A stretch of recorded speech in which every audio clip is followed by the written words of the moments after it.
السلام عليكم ورحمة الله.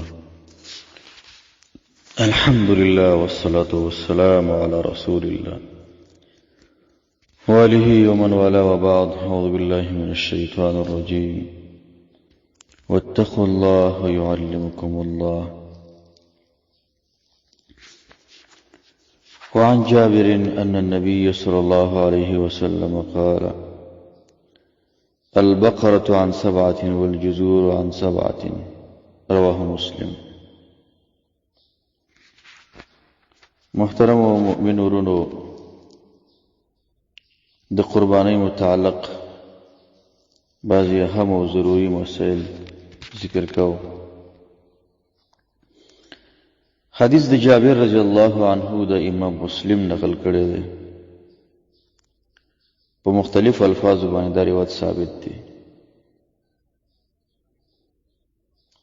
امام بیهقی په دې الفاظ مراوړی دی: نحرنا مع رسول الله صلى الله عليه وسلم عام الحديبية البدنة عن 7 والبقرة عن 7. موږ د نبی رسول الله سره وایي اوخ ذبح کړ په عام د حدیبیه باندې په ونه پر همدانه غوا د ونه پر. په عربي لغت کې د اوخ د پاره نحر کلمه استعمالیږي او د عام نورو د پاره ذبح. که اوخ چې دی د دې به یو خوا تلکیږي به نور ولاړې په دریو باندې په دې مرۍ کې وال کېږي. دلته مسله د اهل علم ترمنځ ذکر ده چې اوخ کې څو نفر شریک کېدلی شي. امام شافعی، امام احمد، امام ابو حنیفه رحمهم الله د دې قول دا دی چې 9 نفر کافي کېږي. بل طرف ته د اعلم التابعین چې ورته وایي سعید بن المسیب، اسحاق ابن راهوی، امام ابن خزیمه، دوی د 10 نفر د پر به هم کافي کېږي. 10 نفر که په اوخه کې شریک شي کافي کېږي. علامه شوکانی دوه قسمه احادیث په دې باب کې راجمع کړي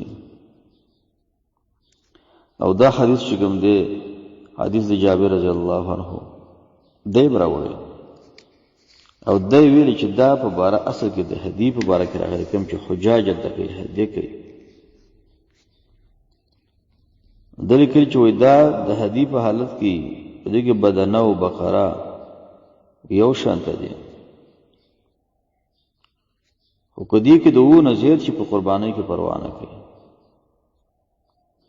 قربانۍ کې پروا نه کوي ار چې د مناسک د حج دي الته بنا ډیری ځکه دغه نقل نشته. ار چې اضحیه ده په دې کې نقل شته دي او 10 کسان په کې شریک کېدل شي. یعنی روایتونه دواړه صحیح دي. کوم روایت چې ذکر شو په دې کې مناسکو د حج ته اشاره کوي. امداري وخت چې دی بته د قربانۍ په اړوند ام استدلال ته کېدلی شي. بل طرف ته نور روایت موجود دي چې پای کې دا خبره ذکر ده چې اوخه په دې کې 10 نفر شریکېدو د جواز دلایل. امام ترمذی، نسائی، ابن ماجه، مسند احمد، امام حاکم دوی روایت راوړی دی. هغه حدیث د عبد الله بن عباس دی او چې فاشترکنا فی البقره 7 وفي البعير 10. موږ شریک شو په غوا کې 9 نفر او په اوښ کې 10 نفر. دا سی روایت دی. نو معلومیږي چې یو هدیه ده او یو اضحیه ده، فرق پکې وشو. دا روایت د اضحیه پورې خاص دی او هغه پاسه و چې کوم غیر دوړنه استدلال کېدل شي.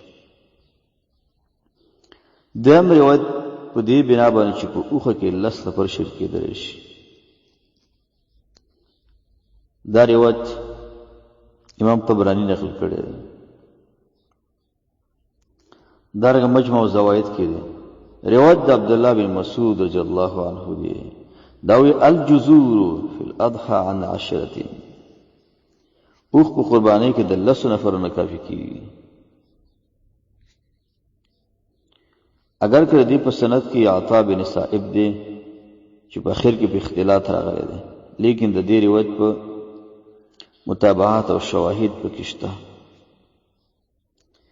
بل دلیل په دې بنا باندې چې په اوخه کې 10 نفر په قربانۍ کې شریک کېدل شي روایت د حسن ابن علي دی رضی الله عنهما.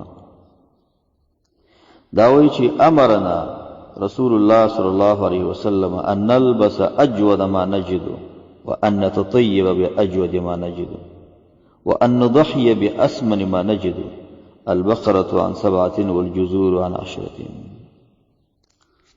موږ ته نبی رسول حکم کړی چې موږ خسته جامې مزیدار خوشبو استعمال کړو او قرباني په خسته غټ حیوان باندې وکړو چې غوا کې وکسان اوخه کې 10 نفر.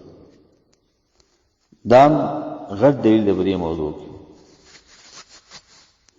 څلورم دلیل په دې کې حدیث د رافع بن خدیج دی رضی الله عنه چې نبی علیہ السلام با د غنیمتونو په تقسیم کې 10 ګډان د یو وخ سره برابر و. کان رسول الله صلی الله علیه وسلم یجعل في قسم الغنائم 10 من الشاة بعير من الشاء ببعير. نبی علیہ السلام با د 10 ګډانو سره یو وخ برابر و. د دینه دا معلومیږي چې وخ کې 10 نفر شریک دي.